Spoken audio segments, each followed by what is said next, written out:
शुरुआत करने का वो जोरदार जोश, और फिर कुछ ही दिनों में हवा निकल जाना, चाहे जिम जाना हो, कोई नई स्किल सीखनी हो या अपना कोई प्रोजेक्ट पूरा करना हो। ये कहानी अक्सर दोहराई जाती है, क्यों? हाँ, आज हमारे हाथ एक ऑडियो बुक के कुछ हिस्से लगे हैं और वो दावा करते हैं कि इस मुश्किल से निकलने का एक रास्ता है, लगातार कोशिश करते रहने का एक तरीका, जिसे वो कंसिस्टेंसी कोड कहते हैं। दिलचस्प लगता है ना? तो आज इसी पर बात करते हैं, समझते हैं कि सिर्फ इच्छा शक्ति या विल पावर पर टिके रहना क्यों काफ़ी नहीं है, और असल में वो कौन सी चाबियां हैं जिनसे निरंतरता का ताला खुल सकता है। चलिए इस ऑडियो बुक के ज़रूरी आइडियाज़ को ज़रा देखते हैं। पहली बात जो मुझे इसमें मिली वो ये कि हमारी विल पावर जो है वो एक बैटरी की तरह है, लिमिटेड चार्जिंग है उसकी। हाँ बिल्कुल, दिन भर के जो छोटे छोटे फैसले होते हैं ना, क्या खाएं, क्या पहने, कौन सा काम पहले करें, ये धीरे धीरे उस बैटरी को खत्म कर देते हैं। अच्छा, इसे निर्णय थकान या डिसीजन फिटीग कहा गया है। हाँ, तो मतलब सिर्फ और जोर लगाओ कहने से बात नहीं बनती। नहीं, क्योंकि शायद जोर लगाने की ताकत ही ना बची हो। बिल्कुल, और ये सिर्फ दिमागी थकान की बात नहीं है, हमारी भावनाएं भी, वो भी तो इसमें एक बड़ा रोल निभाती हैं। ओ हाँ, भावनाएं। जब हम उत्साहित महसूस करते हैं तब तो लगता है कुछ भी कर लेंगे। हाँ। लेकिन जैसे ही बोरियत आती है या थोड़ी निराशा, बस कदम रुक जाते हैं। किताब इसे भावनात्मक रोलर कोस्टर कहती है, और ये हमारी सारी प्लानिंग पर पानी फेर सकता है। सही बात है। तो इसे समझना जरूरी है, दबाना नहीं, ये जानना कि भाई मूड तो बदलेगा, ये तैयारी का हिस्सा है। तो अगर इच्छा शक्ति भरोसेमंद नहीं, भावनाएं भी ऊपर नीचे होती रहती हैं, तो फिर रास्ता क्या है? किताब क्या कहती है? हाँ, यहीं पर बात इंटरेस्टिंग हो जाती है। किताब कुछ बड़े प्रैक्टिकल तरीके सुझाती है। जैसे? पहला है micro moment map. Micro moment map, ये क्या है? इसका मतलब है किसी भी काम का सबसे छोटा, मतलब इतना छोटा कि हंसी आ जाए, उतना आसान पहला कदम पहचानना। अच्छा, जैसे? हाँ, ये कमाल का है। मान लीजिए रोज लिखना है, तो पहला कदम सिर्फ लैपटॉप खोलना हो सकता है। बस खोलना? हाँ, या एक्सरसाइज करनी है तो बस जूते पहन लेना। अरे वाह! ये इसलिए काम करता है क्योंकि ये शुरू करने से जुड़े डर या टालम टोल को एक तरह से बाईपास कर देता है। दिमाग को सोचने का मौका ही नहीं मिलता। ये तो बढ़िया है। और दूसरा तरीका, वो फ्रिक्शन वाला कुछ था। हाँ, फ्रिक्शन फॉर्मूला सुनने में थोड़ा भारी लगता है, पर मतलब सीधा है। क्या? अच्छी आदतों के रास्ते की रुकावटें यानी फ्रिक्शन कम करो, और बुरी आदतों के लिए बढ़ा दो।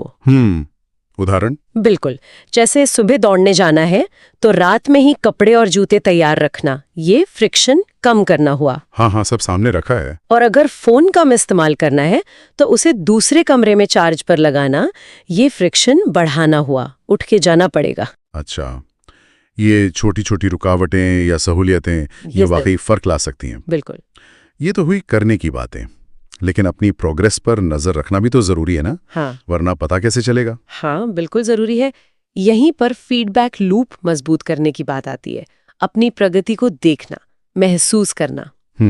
किताब में कंसिस्टेंसी स्कोर कार्ड का जिक्र है। Score card? हाँ, मतलब टिक मार्क लगाना? हाँ, पर इसकी खास बात यह है कि ये सिर्फ टिक मार्क लगाने पर जोर नहीं देता। अच्छा, फिर? बल्कि इस पर भी जोर देता है कि अगर आप चूके तो आपने वापसी की या नहीं, री एंगेजमेंट। अरे वाह, ये बहुत इंटरेस्टिंग है। हाँ, मान लीजिए आप 2 दिन जिम नहीं गए, लेकिन तीसरे दिन वापस गए, तो स्कोर कार्ड पर उस वापसी को भी एक जीत की तरह दर्ज करना है। ये तो सोच बदलने वाली बात है। मतलब परफेक्शन पे नहीं, कोशिश जारी रखना पर फोकस है। बिल्कुल।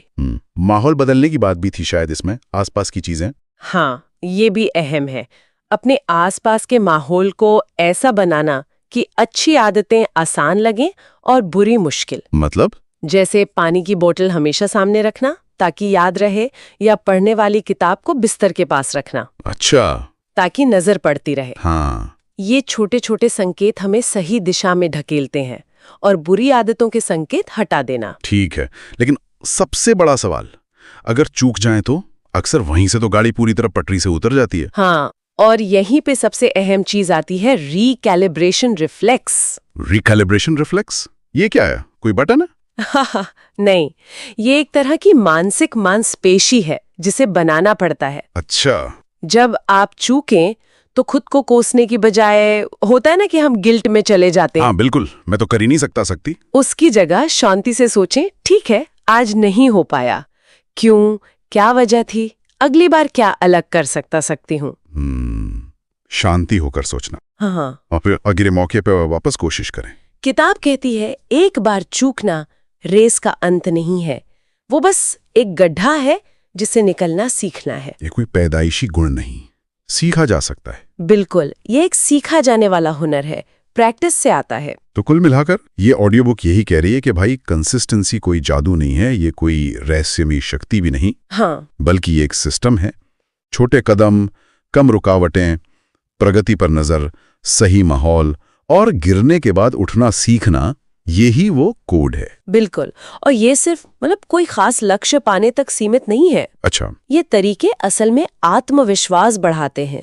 जब कोई इंसान बार बार कोशिश करना और वापसी करना सीख लेता है ना, तो वो खुद को एक अलग नजर से देखने लगता है, अपनी क्षमताओं पर भरोसा बढ़ता है। हाँ, ये तो है। किताब इस तरफ भी इशारा करती है कि अपने क्यों को समझना, मतलब आप कोई काम क्यों कर रहे हैं, उसके पीछे का मकसद क्या है। हाँ, पर्पस। और एक सपोर्ट सिस्टम जैसे दोस्त या परिवार का साथ, ये इस सफर को और मजबूत बना सकते हैं। चलिए जाते जाते सुनने वालों के लिए एक सवाल छोड़ते हैं। हाँ, लक्ष्य पाना तो ठीक है, पर उससे भी आगे बढ़कर जब कोई व्यक्ति लगातार अपने लिए प्रयास करना सीख जाता है, अपनी कमियों के बावजूद वापस उठना सीख जाता है, तो ये आदत उसके खुद पर भरोसे और अपनी काबिलियत के बारे में उसकी सोच को किस हद तक बदल सकती है।